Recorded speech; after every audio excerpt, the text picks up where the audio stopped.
Welcome to the continued podcast adventures of three opinionated guys with mics and too much free time. Strong enough to stop a speeding movie rumor, more powerful than a bad comic book event, able to waste hours of time asking stupid questions to people who have better things to do. It's Dave, Ben, and John. It's Superhero Speak.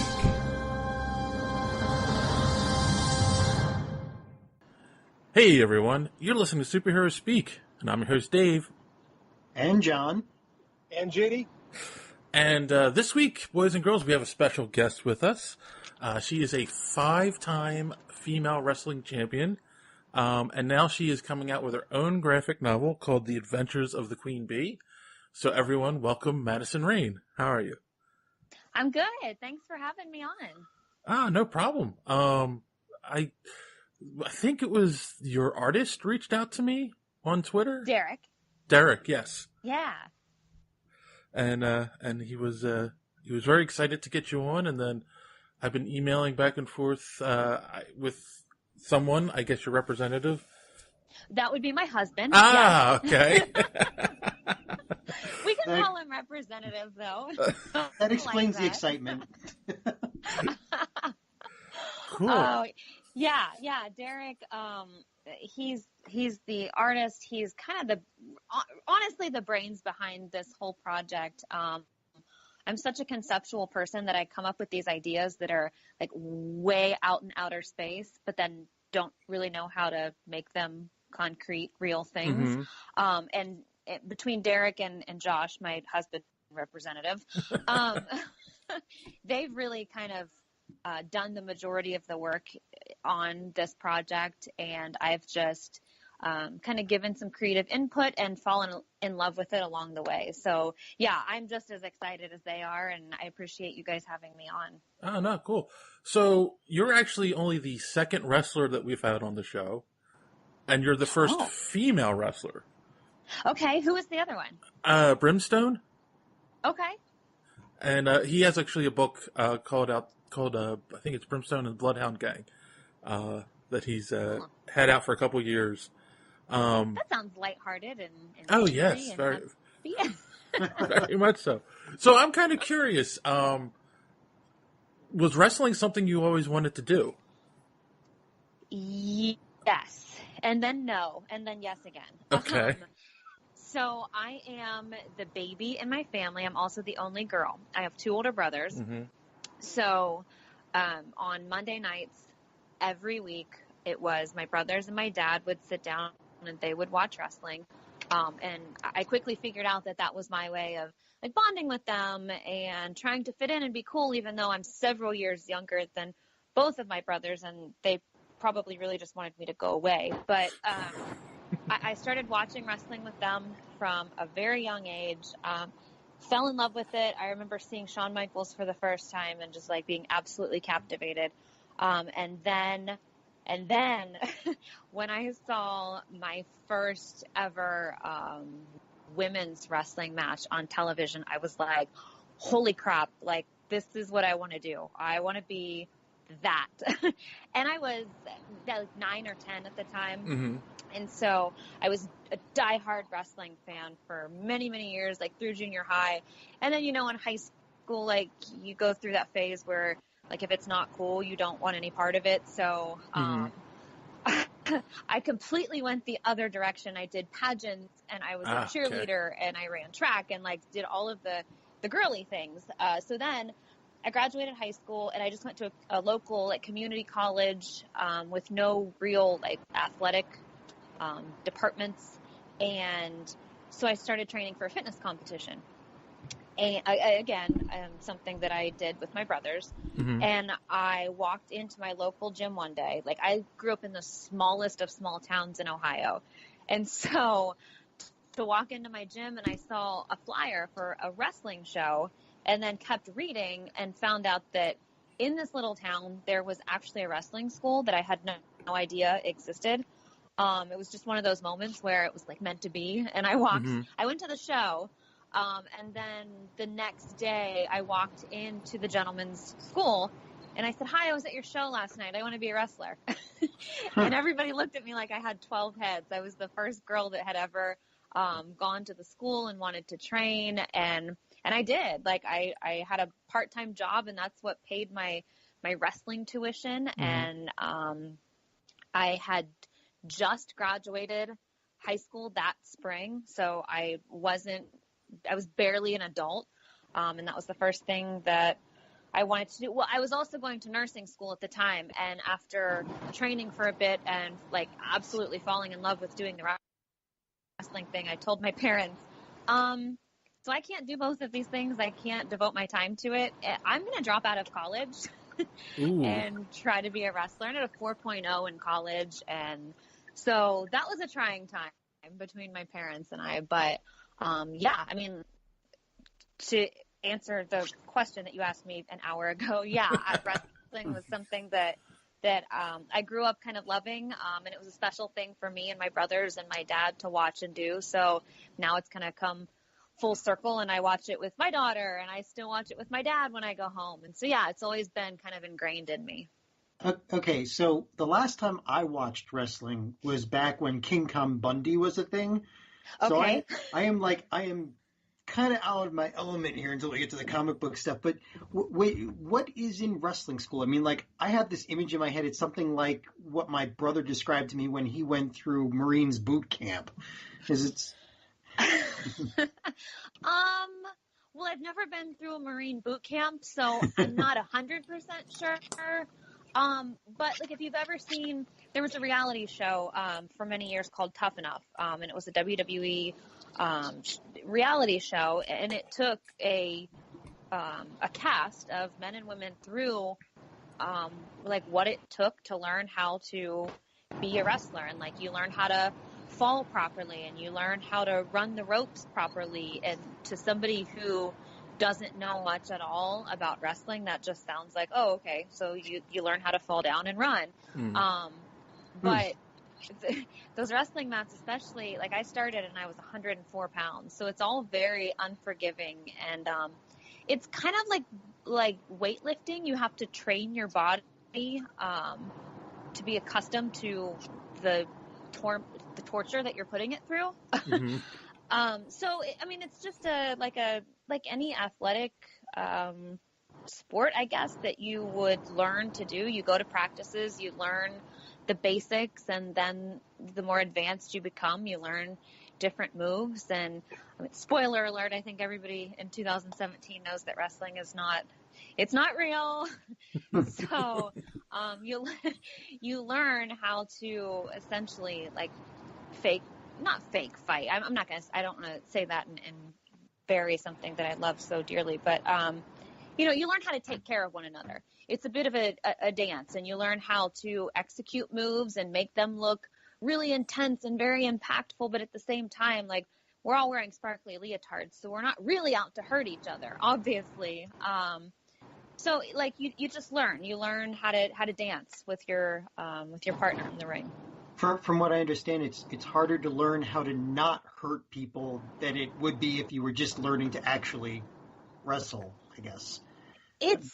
I think, and I can't, like, speak to this from experience, but I feel like maybe it is harder for somebody who might come from, like, an MMA background or an amateur wrestling background, because, they're trained to make more contact.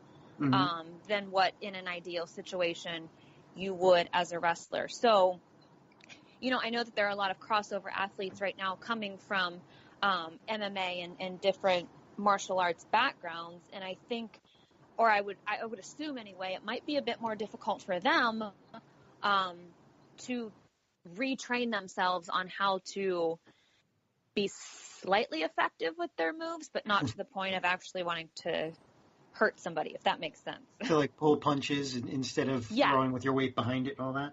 Right, exactly. So it's funny you mentioned that, because I'm a big wrestling fan. Okay. I'm just sitting there listening, because I actually fell in love with pro wrestling as a kid, and it actually led me to amateur wrestling, which is what I do. I went to college I was a college wrestler, and I'm a high school wrestling coach right now. So It's interesting Uh-oh, did I lose you guys? No, you didn't lose us. Say that the amateur guys have a harder time. Unfortunately, JD's in his car, and he doesn't realize we just missed part of what he just asked.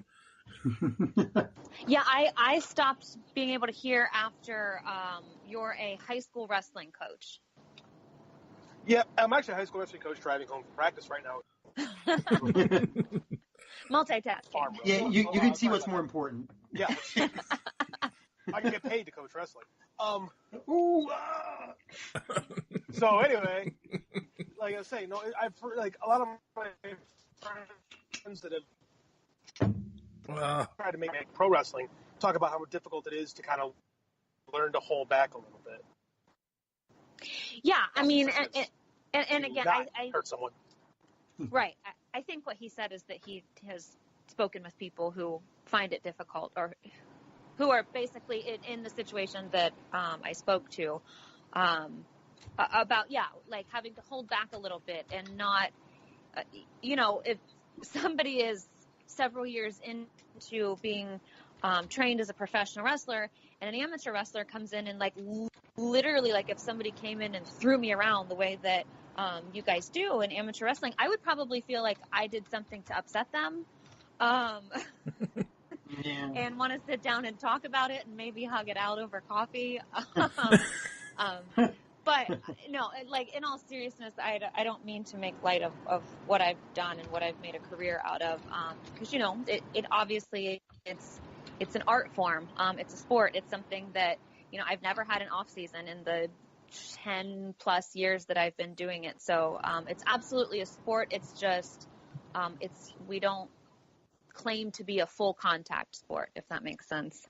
Yeah. So you won you won a few championships. You've been doing this for that long, and this obviously leads you into comic books somehow. I need the kind of connector there. Okay. Yeah, and the comic book world, if I'm being completely transparent, it's kind of new territory for me. Admittedly, I did grow up watching like the television series Batman, like with the actual actors, not the cartoon version. Mm-hmm. And again, I've had two older brothers growing up who have loved all things boy. So comic books have always been in my house. But more so than being a fan of comic books specifically, I found myself being a fan of like good versus evil and getting to like watch anything, movies or television or anything related to, getting to see the good guy and the bad guy, and then there's some kind of an altercation, and 9 times out of 10 good prevails, right? So mm-hmm. I guess that's how I can tie wrestling to comic books, because we're these larger than life characters on television. And most of the time, the story that we tell in a wrestling match is good versus evil, and the outcome is, it's a bit more 50-50 in something like wrestling. But the storytelling, I guess, for me, and the larger than life characters, and the fan base of either comics and or wrestling, those people getting to kind of suspend their disbelief for a little while and just kind of like tune out of reality and tune into something that's fun and, exciting. And that's the best way, I guess, that I can marry those two ideas together. No, well, it makes perfect sense. Like, comics and wrestling are pretty similar, and there's such a big crossover fan bases between them. And there's a lot of wrestlers that are kind of making the transition to comics. Like, CM Punk's been writing with Marvel the last couple of years, and you go to a convention, there's always going to be wrestlers that are signing. So it makes perfect sense to me to go from one to the other. Yeah, and I've done many, many signings over the years, and seen a lot of, like, I can't tell you how many times I've seen Lou Ferrigno at conventions and signings, and the cosplay thing is just, it's huge. Even wrestling-specific signings and conventions that I've done, it feels like there's always a bit of a crossover, like an overlap between the two fan bases. Right. There's always someone cosplaying as Randy Savage. Yeah, and Hulk Hogan, yeah, absolutely. John Cena. Yes. So, so then you said that this was a concept of yours. How did you How did you hook up with Derick to do this? So he has done some work. He's worked with my husband, who works for a company, Impact Wrestling, that I worked for 8 years. So there's kind of the storyline of how husband and I met, and he kind of oversees all things digital and kind of likes to put his hands into things like merchandise and helping create characters. And so he worked with Derick before I kind of got involved in the relationship. And I just recently, this year, left Impact Wrestling after 8 years of being with them. And it was for the first time in my career, kind of had all this freedom to do whatever I wanted with my wrestling career and my character, because my moniker for the majority of my career on Impact Wrestling was that I was the Queen Bee. I was Madison Rayne. I was the Queen Bee. I was obnoxious, and I was like the mean girl who was in love with herself, and I wore a giant tiara to the ring and like did the obnoxious royal wave. That was my character. It later somehow turned into I turned into the good guy and was still able to, like the wave kind of turned into, to a much lesser degree, the John Cena, like you can't see me, and I would see little girls like waving back at me. So it made the transition, the character did, to the good side. So then when I was no longer wrestling, I still, I was that moniker, I was that character for so many years. And I had people telling me everywhere I went to, like these smaller independent wrestling shows that I go to now, like, oh, I loved that character. I loved that character. And something like clicked with me, because for me, it was just, like I said, I had done pageants previously. And so that was, something that kind of just came naturally for me, is to like marry those two worlds that I was a part of together. Right. But then I started thinking, like, yeah, this is a character. Like, this is a larger than life character. Like, you don't see people walking down the street calling themselves the Queen Bee and wearing a giant obnoxious rhinestone crown on their head. Like, this is a character. And I just said to my husband in passing one day, I'm like, wouldn't it be cool, like, if the Queen Bee, like that character, was actually like an animated like bee? Do you think that like people would like that, or do you think kids would like that, or do you think that that would be in any way marketable? And that's why I say I'm conceptual. Like, I had this idea. I want to make my personality and my character a cartoon or an animated character, but then I don't know what I want to do with her. Right. He kind of thought on it a bit more and connected with Derick, and they created Madison Rayne, the Queen Bee. And it's literally this animated bee who's holding a scepter and has a crown on her head. And Derick drew the face of this bee to look just like me. The first time I saw it, I was like, oh my God, that looks just like me. And so at first we put it on a t-shirt, and I sold it on a wrestling t-shirt website called Pro Wrestling Tees. And for me, it kind of stopped there. And then Derick and Josh kind of got this idea of like, let's make this thing something. Like, let's make her a character and let's give her a world. And, and then it just kind of, it sort of started coming naturally. Like, the characters that she would face in this comic would be characters that I've wrestled, like people that I'm friends with who are also larger than life characters, and can also make that transition. And so it's not by any means like my autobiography, but it is a way to kind of keep this character that I've had for nearly a decade on television alive in a different arena, and hopefully like kind of grow the fan base and make it something that, you know, wrestling fans can get behind because they kind of know that character, but then like just the average like fan of comic books or fan of you know, action figures or whatever it is can be like, oh yeah, that's something really cool. And it's, you know, it's a female main character in a comic book. It's good versus evil. It's women's empowerment. It's sticking up for what's right. And so like, it's a kind of a warm, fuzzy comic. I don't know how much people are going to love that, but I hope they do.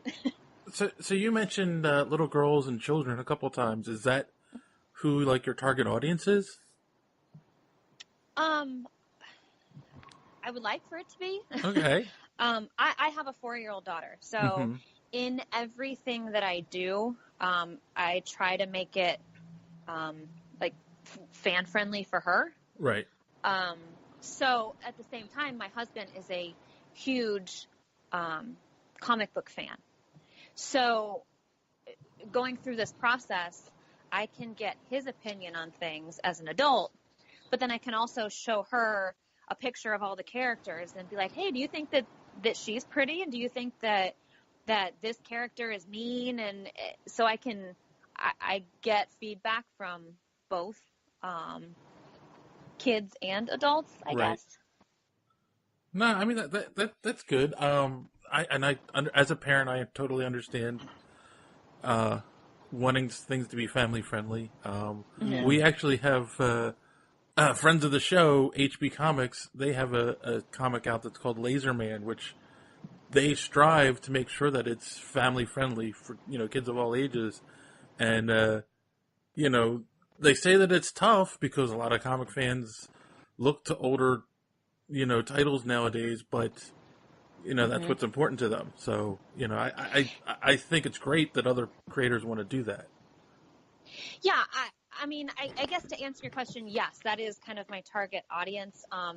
And I'm hoping that maybe more than just children will jump on board and like it too, because I know that my fan base as a wrestler, as a performer, it's a good mix of adults and children. And I've worked really hard to make it that way. You know, I think a lot of people still, unfortunately, hear women's wrestling and they think, oh, bikinis and you know, like what females in wrestling used to be many years ago. Right.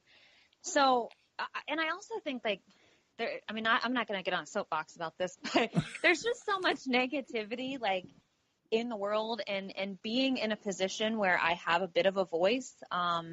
You know, I have a pretty strong social media outreach, and I feel like if I can use that in ways that are like positive, and you know, there's obviously going to be battle in this series, and there's going to be like the main villain in the story is a spider, but her character is based off of one of the girls that I've wrestled with for many, many years, and you know, she lives in dark dungeons with rocks and bugs and all of that dark stuff.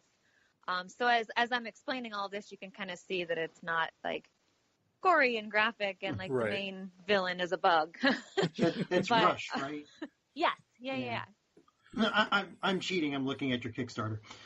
Oh, okay. But yeah, Rush is there's a character on Impact Wrestling. Her name is Rosemary, and she is a demon, and she will probably contribute quite a bit creatively to this project because her mind for creativity and her character specifically is just phenomenal. And she has created her character, and it's one of the most successful characters on the program, on Impact Wrestling. And so before she went to Impact and started wrestling on television, she was this like demonic, dark character under the name Courtney Rush. So we collaborated with her, talked to her, got her thoughts on it. She loved the idea. So that's what I would like to do eventually, is kind of incorporate more characters that wrestling fans will recognize and will know, and hopefully bring them along, as well as create a new fan base of people who may not know who I am or what the Queen Bee is, and they just see this comic for something that's fun and enjoyable to read.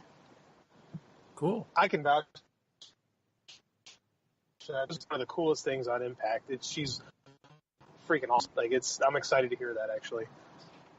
Yeah, she's gonna, as much creative input as she will give, I will receive, because she's, and she'll be good at giving me ideas for my character, for the Queen Bee character too. She's just, her mind for creativity and this kind of stuff is just, it's exceptionally good. So, there are a lot of hands in working on this project. And so by no means can I take even half of the credit, because there are so many people who are giving their time and effort to this. And I'm kind of just falling in love with it and occasionally throwing out an idea and hoping that everybody doesn't think it's completely ridiculous. I'm sure that it's not. We like comic books. Exactly. Our threshold for ridiculousness is very high. Exactly. So I was going to mention, John mentioned the Kickstarter. So you guys, you get together, you say, here's the idea, let's turn it into a comic or a graphic novel, and then you decide to do it independently, and you have a Kickstarter going, Yeah, again, something that is a bit of a foreign concept to me, and Derick, the artist, kind of captained that ship and explained to Josh and I that Kickstarter is a great way for graphic novels and comics specifically to kind of have a launching point for getting them in people's hands quickly, and also kind of cuts the cost out of him and us producing this mass quantity of books and then hoping that people want them.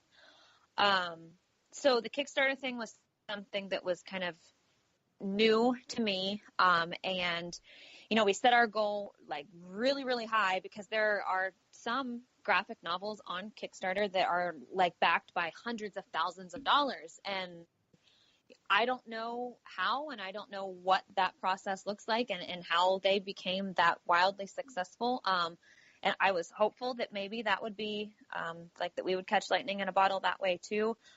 Unfortunately, I don't think that we're going to reach our goal in the time frame that we set on Kickstarter. However, everybody who has backed the project already, if and when we get to our deadline and haven't met our goal, we have all of those people's contact information. We get their email. And so I will be reaching out to everyone personally. And, if this thing doesn't reach its goal, letting them know, it's still coming. That was just our first attempt at getting it in people's hands, but it's by no means going to stop production on them. We are aiming for an early February, having everything done and ready to go and ready to be purchased through a different platform. What that is, I don't know yet. I just started my own little online store with my wrestling merchandise, so I don't know if maybe we put it on there, but I know that February is what we're aiming to, or when we're aiming to have a date for when it's actually going to be released. I know that it's going to be released both in hard copy and digital. We've already got merchandise, stickers and 8x10s, and Derick is going to do, I think, a couple pieces of artwork to sell that is, he's going to draw up the characters, and we're going to sell all that stuff, and we're going to try to really market all of these characters and this brand. And my hope is to make it something big, but even if a couple people buy it and love it, and then for me that's a win, right? Because we created something brand new, and we took this concept from a female wrestler and turned her into a bug and made a comic book out of it. So it's a win either way is how I'm looking at it. And then okay. John? Yeah. I said, go ahead. Hearing is usually a win, turning people into bugs is just. You can't go wrong there, right? I mean, no. Again, I have a 4-year-old, and I've seen the band, the Beatles, and are now like the concept for a Netflix cartoon called Beat Bugs. So like I've seen it done. I know that people like it because I've had to watch it. So I know that it works. Yeah. I know that it's fitting, based on how my wife and daughter react to spiders, that's the villain. Right? It's perfect. Mm-hmm. We have Terminex here on a regular basis to make sure that none of those villains get in this house. So once the book launches, are you planning then to hit the con circuit next year? Yeah, I'm already kind of getting the wheels in motion in that. And, I've never actually been to a Comic-Con or anything that was specifically geared towards comics. Most of what I've done convention-wise has been some form of wrestling or like everything entertainment involved type of convention. But I know there's one that I just recently became familiar with called Heroes and Villains convention, and it's Stephen Amell, Arrow, the comic Arrow. A lot of those guys are there. And while I'm not a massive comic book fan, I'm a massive fan of that show. So it would be an awesome experience for me for many reasons to go there and do that. And again, this is something that's a bit foreign to me, although it kind of runs parallel with the wrestling business. So I'm hoping that, between Derick and I do have an agent who works out of LA, who is familiar with a lot of this kind of stuff, the comic book convention specifically. So I'm hoping that in 2018 I can get out there and meet people and get this novel in people's hands and have them love it and have a good time with it. Strangely enough, at some of these Comic-Cons, we do see wrestlers at them. Right.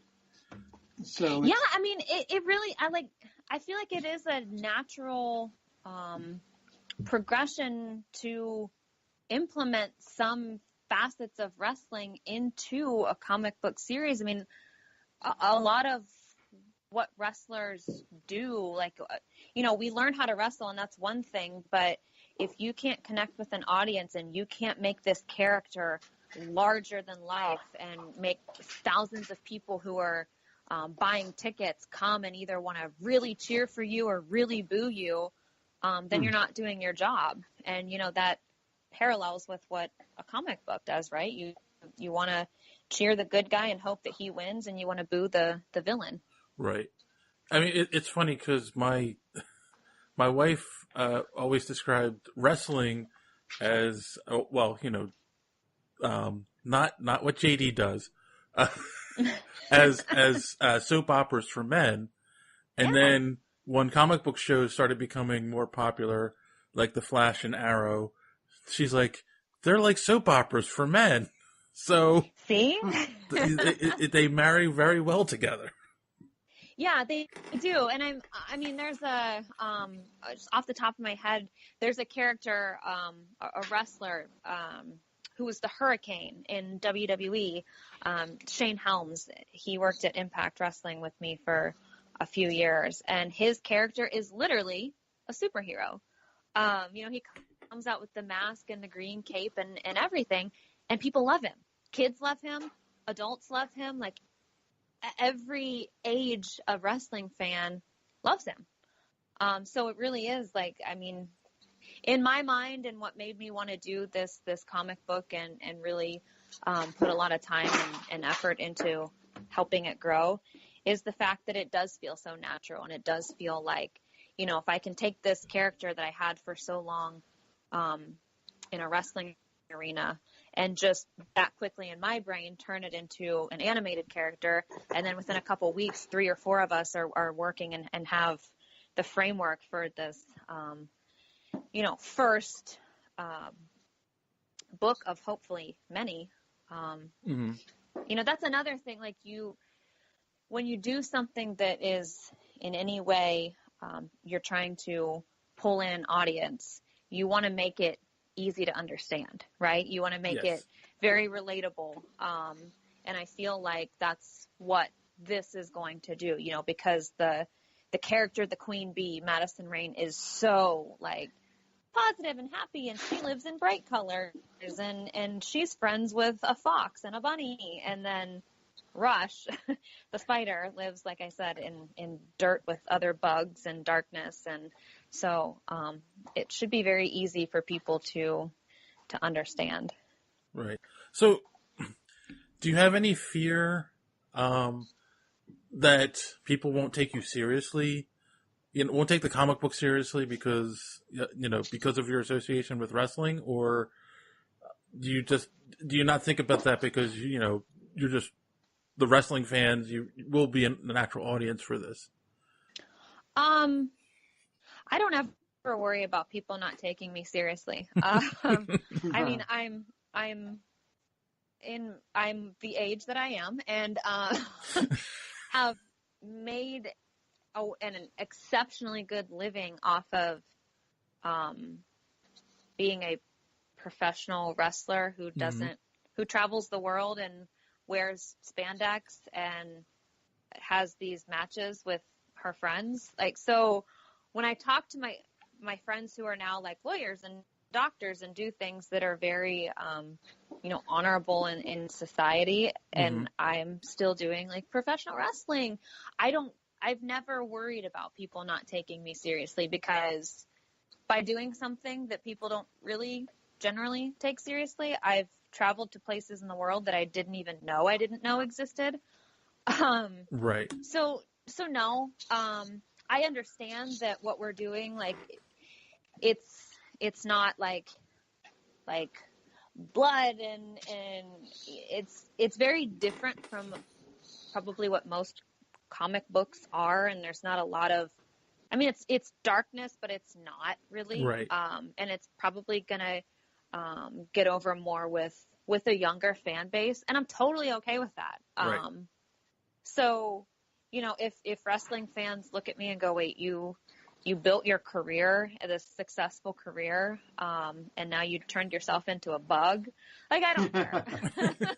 I really don't care. I have no shame. Like, if one person, if one little girl or one little boy reads this thing and loves it, and then wants to buy a queen bee sticker to put on their backpack, like, I'm happy. Like, that's a win for me. So, cool. I'm not, none of it, like, we're all doing this, hoping that it's wildly successful. Right. But at the same time, like, it's fun. It's a fun project. It's something totally new, for Josh and I, and thank God Derick, loves it too, and thinks that it's a great concept, and it's different enough, it's unique, that hopefully it'll resonate with the comic book fan base. Cool. I mean, it's a great attitude to have. No, definitely. And I was just, sometimes you worry when you go out to do something new, and you step outside your comfort zone. Sometimes people are like, "Oh, I don't want to do that," but it's great to hear that, you're not worried about that. And I think people that would want to do something outside their comfort zone should have the same kind of attitude. Well, I think too, like you guys said at the beginning of this, we're all so excited about it. When you guys spoke with Derick and then you talked to Josh, like, there was so much excitement behind it.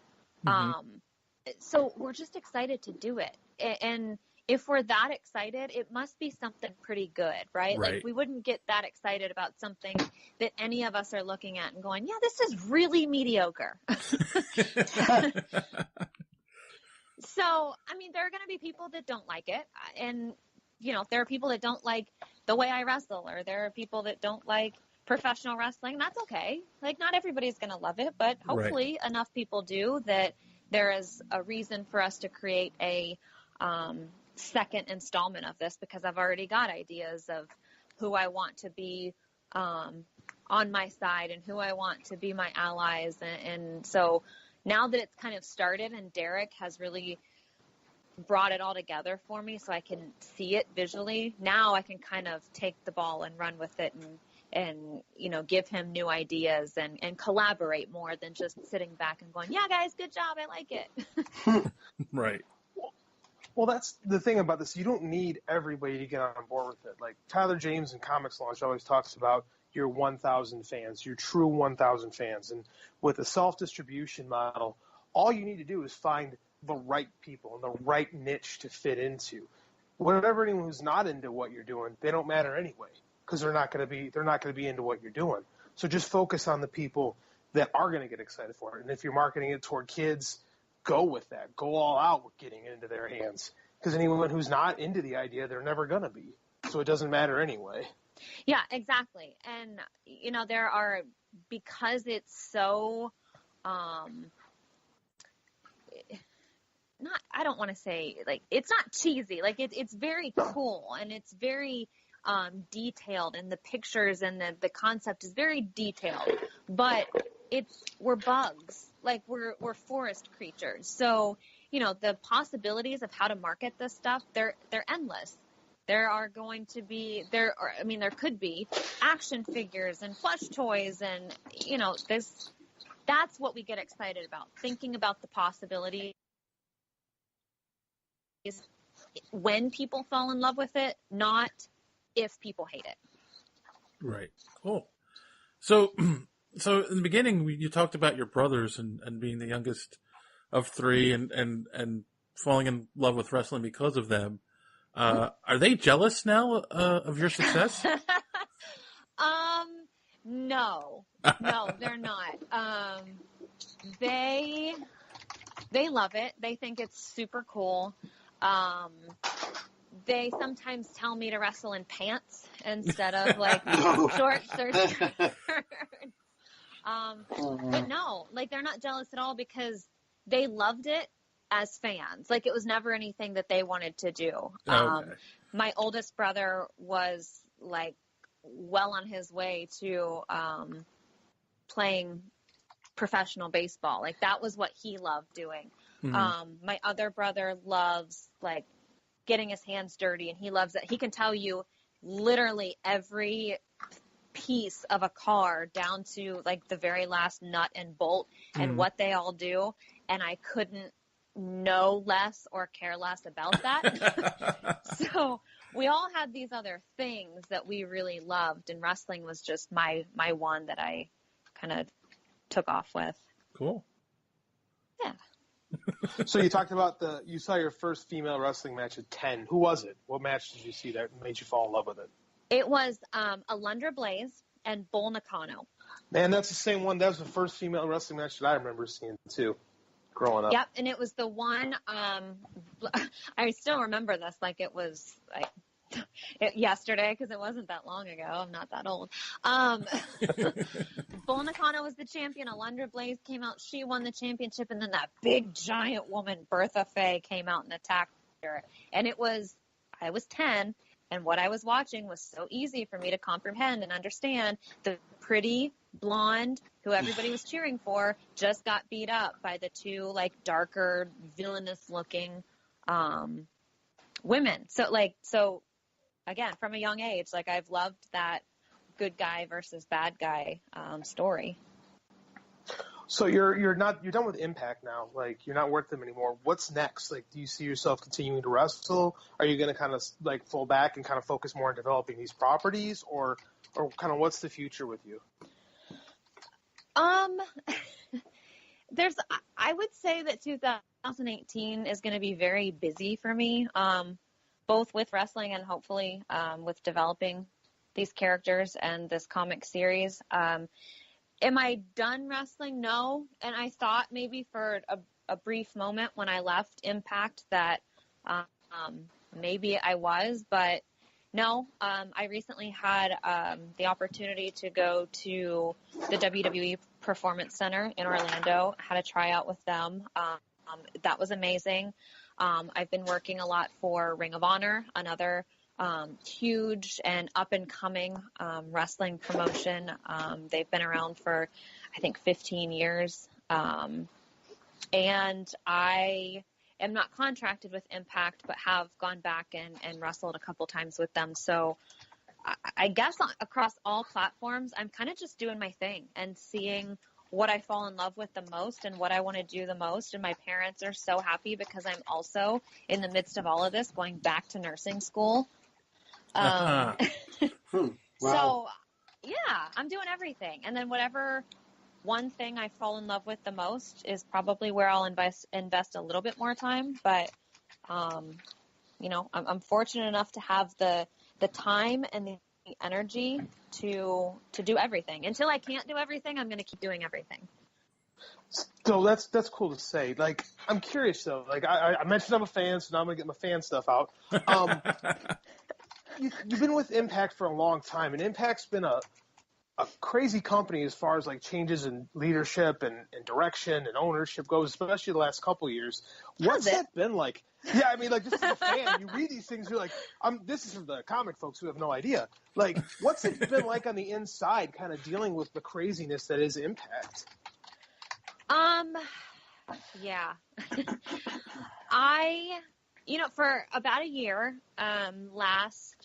for the majority of, at the end part of 2016, into the beginning part of 2017, I was wrestling, but I was also on the creative team. So I was helping develop some of these characters and writing for the show. And in that sense, like being in the on like the back end of it and not just performing, it was a little bit stressful because I was in the trenches and I'm there in the office every day. But it wasn't stressful in the sense that, we thought that the company wasn't going to continue or succeed. Like, that's just where media kind of blows things out of proportion. Not just with wrestling. I mean, that's what the media does, right?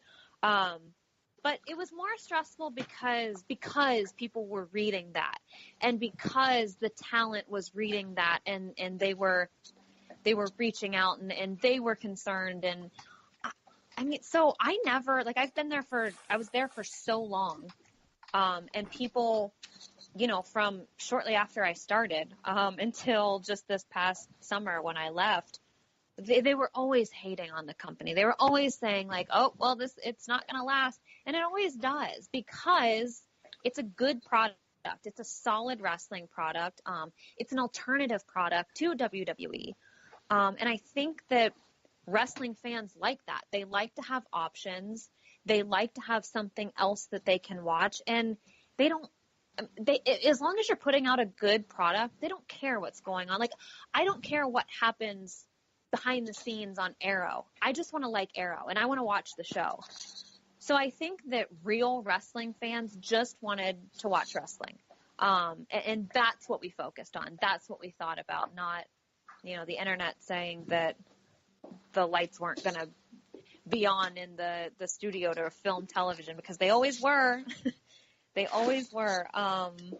But in another thing, like, the talent has always, despite their concerns, during those weeks of tapings or those days of television tapings, everyone banded together, and everyone was always so positive and had a positive outlook, and that made it easier to forget what the internet was saying. Does that make sense? Makes complete sense, especially like having watched the show for years. Like, I know the times that as a fan I enjoyed it the most is when it didn't feel like it was trying to do what WWE did. Yes. Like, that was when I was super excited to watch Impact. Like, when Matt Hardy was doing basically whatever he wanted on the show, those were the funnest times to be a fan of it. And so it's been, as a fan, it gets kind of crazy because all you hear is, well, this is happening, and the show seems to go in a million different directions, and it gets hard to follow sometimes. So I was just curious to hear what an actual person on the inside who lived it day to day was saying about it. I mean, and the company is 15 years old. So if you, in the grand scheme of things, it's not that old. Like, it's still going to have growing pains for probably a few more years. I mean, how old is WWE? And, they're a solid multi-billion-dollar company, but they've had a lot longer to figure things out and to go through those, roller coaster moments. And, Impact's going to do it. Ring of Honor's going to do it. Like any company, any wrestling company that's like up and coming, if it's not WWE, you're essentially going to compete with WWE, and in some places you're going to fall short. So, as long as everybody just focuses on what they're doing and making the best television product they can, I think everything's going to be fine. Well, and that's what's crazy, too, is people talk about how Impact's been around for 15 years. WCW only existed for 12. Right. Impact has been around longer and has stayed profitable longer than WCW ever did. And it's been the horror story of, it's going to go out of business any day now. And I've heard it as a fan for at least a decade. And I couldn't imagine how it is to work on that when everybody seems to be rallying against you. Yeah, I mean, all I can say to that is none of the rumors that people have ever put out there did I ever experience. Like, I never didn't get a paycheck. I never was concerned that television tapings weren't going to happen. It's unfortunate that social media can't rally behind the company the way that the talent rallies behind the company. But I don't know that it's done going through its growing pains, but it's certainly going to keep growing. The ratings aren't slipping any. They're not hurting really. There's great talent there. That's such an antiquated argument anyway when people talk about ratings. You see this thing about WWE, like all the ratings are down from where they were 15, 20 years ago. People consume media so differently now than they used to. So, I mean, right. I don't think that's going to be a huge problem. Is your husband still with Impact, you said? Yeah, he is. Mm-hmm. And he works, what's his job? He's in the digital market? I didn't know your husband was with Impact, so I was just curious as to what he does behind the scenes with the company. He does everything. So what I think he's most recognized for is that he's the color commentator on the show. Oh, okay. So you were married. What's that? I didn't know that you were married to him. That's news to me. Yes. I try to. Surprise! I don't read the dirt sheet stuff like that. So I didn't know that. Surprisingly, we've managed to. Our names haven't popped up much on dirt sheets over the years, so we're either not doing anything exciting or we're doing everything right. I don't know, but so he's color commentator. He also is the vice president of digital, so he runs all of the digital platforms, and he kind of puts his hands everywhere because. Like I did for so many years, he's got so much faith in the company. And before he was at Impact, he spent, I believe, 13 years at WWE. So, he knows good product and he knows good talent, and he sees it at Impact. So, again, I just keep going back to the same. The company is, I'm no fortune teller, but the company, in my opinion, is going to be fine. The talent there, they're happy. Everyone's happy. They love what they do. And I think that transcends onto the television screen. The performances are good. The content is good. So yeah, I mean, it's the company. Everything's going to be fine. People need to stop being so negative on social media. Let's focus on happier things. Who was your favorite person to work with when you were at Impact? Who did you get in the ring that you enjoyed your most time with? Earl Hebner. Really? Yeah, I know that's not what you meant, but no, Earl, that's awesome that you said that. Yeah, I adore him. He was literally the first person that I met the day that I went to, it was TNA at the time, for my tryout match. He actually drove me from the hotel over to the soundstage, and couldn't have been a nicer guy. And I always call him my wrestling dad because he always took care of me on the road. He always made sure that, all the girls were taken care of. And he's such a good-hearted man, and I adore him. I will always adore him and value the time that I spent with him on the road and in the ring. As far as wrestling, I've been so lucky. Like I've had such an awesome career. I've gotten to wrestle with, she was Tara at Impact, but Victoria, from WWE, Mickie James, Gail Kim. Gail's amazing.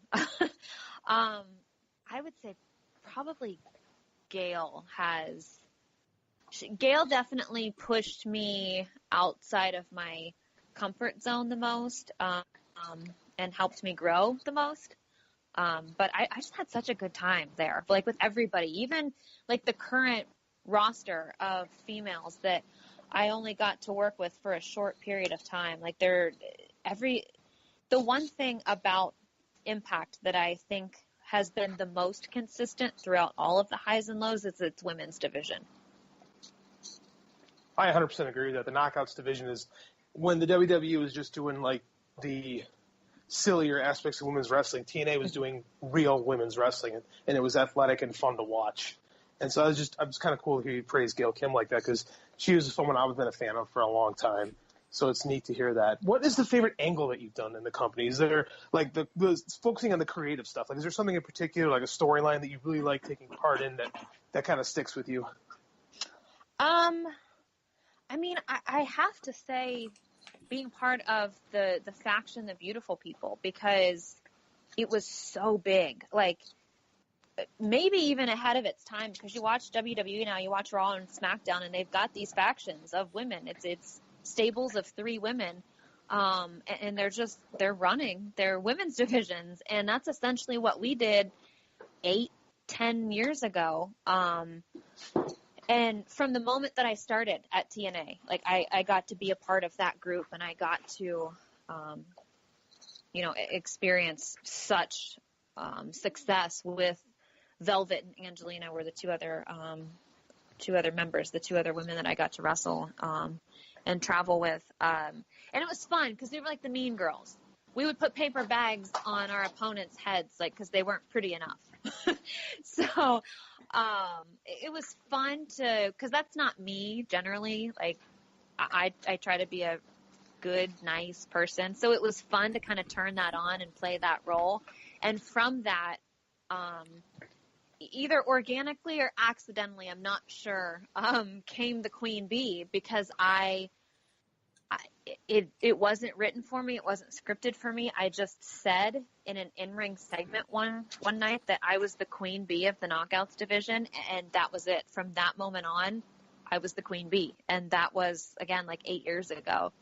And here we are today talking about the Queen Bee is now the main character in a comic book. So I guess maybe that moment was my favorite in hindsight. I didn't know what it was going to be at the time, but now that I do, that's probably a highlight for sure. What's your favorite part about pro wrestling? Is it the actual working the matches? Is it being on the mic and pushing the storyline stuff more? What connects? What do you connect with more? I don't know. I've always said that my strong point in wrestling has been the character part of it. Like, I've always been athletic. I think that I'm a good, solid wrestler. I think that I can wrestle and have a pretty good match with just about anybody. But what has been the most fun for me is creating characters, but like both for myself and then years after I had created a character for myself, getting to do it briefly as part of the creative team at Impact. But when I was little, I was in plays and I was in drama club in high school, and for whatever reason, I always had to be the center of attention. Maybe it's because I was like the youngest and the only girl, and had to figure out ways, like watching wrestling, to get people to pay attention to me. But I've always enjoyed being a character and being in the spotlight and talking. And I know that some people are absolutely terrified of public speaking, but give me a microphone and I'll talk for 20 minutes. So that's probably been the funnest part for me, because as a fan, I remember like it was in those moments of the wrestlers talking and not so much just wrestling the matches that I would connect with them and that I would decide whether I liked them or not. So I feel like it's a really important part of what professional wrestling is, especially now. Like the characters are almost more important than the matches. Would you go back doing more creative role type stuff, as for like helping book angles? Could you see yourself doing that more in the future? I know you were on the Impact staff before this previous year. Could you do that again in somewhere, you think? Was that something that you enjoyed doing, like helping kind of guide the storylines yourself? Oh my God, 100%. I loved it. I loved every minute of it. I excelled in my college English classes, but I never wrote television. I never wrote scripts. I never produced TV. And that opportunity was given to me by, at the time, the head of creative and talent relations, John Gaborik. I went to him. I said, I think that I would be really good at this. And he said, okay, if you think you can do it, I'm not going to baby you. You're going to jump in and you're either going to sink or swim. And I did, and I loved it, and it was challenging, and it was fun. And I remember I wrote an entire 8-week storyline that ended in January of this year with a massive wedding on the show with, I think, 8 or 10 of the wrestlers were involved in this 8-week storyline. And I remember at the end of that wedding, which was like the final scene of the story, everybody came back to the back and they were so excited and they all had so much fun. And for me, that was almost as rewarding as any match that I've ever had, because, you know, the characters and the performance was all theirs, but being able to give them the framework and the platform to do that and to have that much fun, that was really rewarding for me. That proved to me that I could do it and I could do it well. And if given the opportunity, I would absolutely do it again. 100%. So, speaking of fans and being creative, let's bring our fans back a little with some more comic book talk. Okay. Sorry. Yeah, No. I'll go off on a tangent about wrestling. Sorry. Makes two of us. I'm just curious because you said your husband's a comic book fan. You have a young daughter, so I assume you've seen some of the superhero movies at this point. Do you have a favorite character? You know what? For hours before we started this interview, I was terrified that you were going to ask me that question. Well, mission accomplished. Okay. In total honesty, I have watched many of them, but have not paid attention to a lot of them. I loved Wonder Woman. We watched Wonder Woman just recently. I really liked, you guys tell me if it counts, but because it seemed to me like it was more of like a comedy. I loved Deadpool.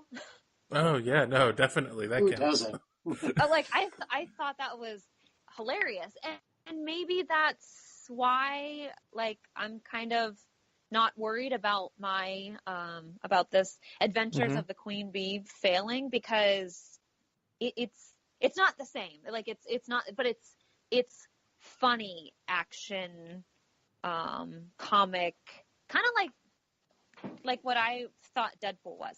I liked laughing throughout that movie, but then, you know, there were also the action scenes. I can't remember watching one that I was like, oh, I didn't like that.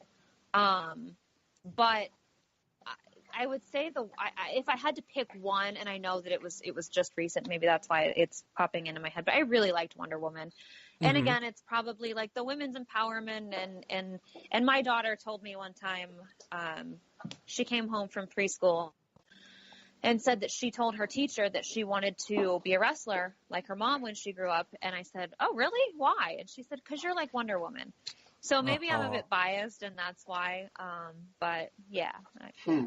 No, hey, that's a perfectly legitimate answer.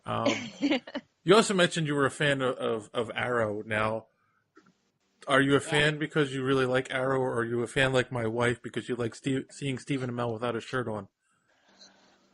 My husband is probably going to listen to this at some point, so I'm going to plead the fifth.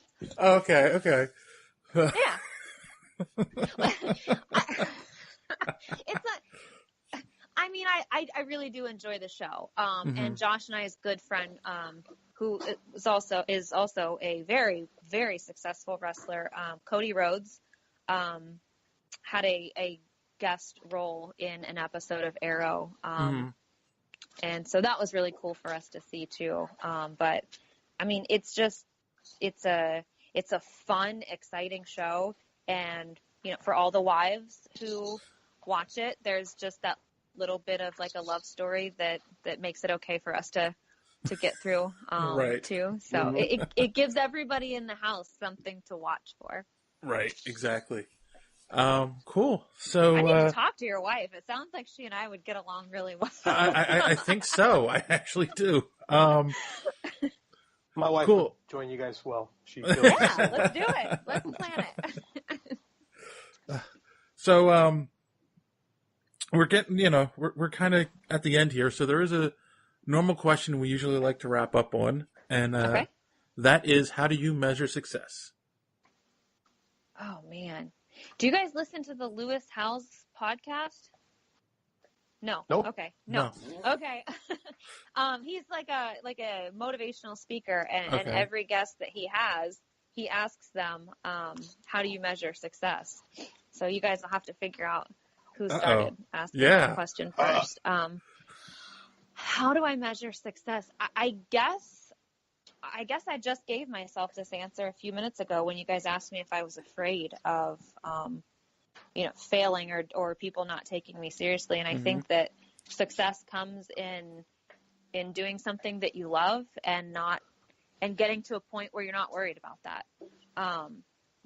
No matter what it is, if it's something as crazy as professional wrestling, or, if you want to be the head crossing guard at the high school, like whatever it is, like I feel like success comes when you wake up in the morning and you love what you do and you don't care really what other people's criticisms or feedback is going to be. And I know that sounds a little cheesy, but it's what I've experienced more so than traveling the world and having a passport full of stamps and getting to see all these amazing places and all these arenas full of people. Like, that's all been incredibly rewarding. But I think the most successful things that I do are the things like teach my daughter that she can be whatever she wants and wake up and be mom and not care if anyone looks at me because I haven't washed my hair in 3 days, or like, right. I feel like success is what you want it to be and what you're happy doing. And when you get to that point where you are happy and you love what you're doing and you don't care what other people think, cool. It's freeing. No. Right. No, I love that answer. I want to keep doing this podcast every week if I thought I cared what other people thought. It's 2017, and unfortunately everyone has a voice, thanks to social media, and a lot of people use that voice for negative reasons and to criticize and critique. And if I took to heart every mean thing or every criticism that anyone has ever thrown at me in my career, I would be a shell of a human being. But you can't do that. Right. No, cool.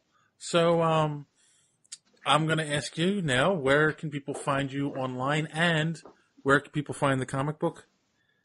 Yeah. So you can follow me on Twitter and Instagram, just at Madison Rayne. It's RAYNE. I've also got a YouTube channel, but admittedly, I haven't given it a name. I love being creative. I can't be creative enough to think of a name for my YouTube channel. So you just go to YouTube and search Madison Rayne. My channel comes up there too. And that's where I like to try to provide people with updates on wrestling and the comic and everything. So that's where you'll probably get the most in-depth, up-to-date information about what and when. And also Derick and Josh and I have started a Facebook page that is also just facebook.com/Madison Rayne. So across all social media platforms, you can just find me at Madison Rayne. And, in the coming weeks, again, I'll be giving everyone a lot more information. I actually just got some merchandise in the mail today to start getting out there, so people can start getting excited about the comic. I've got some stickers and 8x10s and different things that I'll start promoting very, very soon to hopefully get people excited and want to order in February when the comic is officially done and ready to be distributed. Cool. And as of the day this is going to be posted, you have 13 days left on the Kickstarter. I will have a link in the description below so people want to go check it out, get more information, and you can pre-order. You can back the book, and that's like getting a pre-order of the book, right? So. Yep, you can back it. Again, if we don't reach our goal in the next 13 days, that's okay. I will get everyone's email who does back the project, and I will personally reach out to everybody and let them know what the next step is and how they can get it, and make sure that their copy is definitely reserved for them. Cool. So before we wrap up, JD, do you have any more questions? No, I'm cool. Okay. All right. Thank you guys so much. This is a lot of fun. Oh, no, thank you for doing it. Thank you for reaching out. Yeah, this has been fun. And maybe you can come back on when the book actually hits the digital shelves and maybe bring Derick with you. Yes, let's plan for that sometime in February, early to mid-February. Let's try to get that confirmed. That would be cool. That would be fun. All right. I would love to hear Derick's take on all of it too. Yes. All right. Well, boys and girls, thanks for listening. And as always, don't let your cape caught in the door. Have a good week.